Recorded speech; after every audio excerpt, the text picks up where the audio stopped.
শুরু করছি ফাম্মি গল্পের ১২তম পর্ব। ছেলেটি তার গাড়িতে করে ফাম্মিকে নদীর পাড়ে নিয়ে যায় এবং গাড়ি থেকে নেমে ফাম্মি হাঁটতে হাঁটতে নদীর কিনারায় চলে যায়। গিয়ে সিঁড়িতে বসে।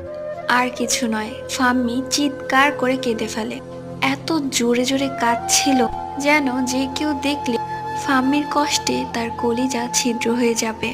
ছেলেটি ফাম্মিকে সান্ত্বনা দেওয়ার মতো ভাষা খুঁজে পাচ্ছে না, তাই দূরে দাঁড়িয়ে থেকে শুধু দেখেই চলেছে। কখন যে ফাম্মির কান্না দেখে তার চোখের কোণায় পানি চলে এসেছে সে টেরও পায়নি।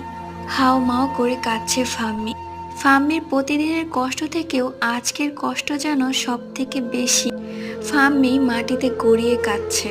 সে যাকে এতটা ভালোবাসে, এতটা বিশ্বাস করে, যার জন্য এত কিছু করলো, সে তাকে এতটা অবহেলা করলো। সবকিছুই যেন ফাম্মির দুঃস্বপ্ন মনে হচ্ছে। এরপর আর থাকতে না পেরে ছেলেটি ফাম্মির কাছে গিয়ে ফাম্মিকে জড়িয়ে ধরে।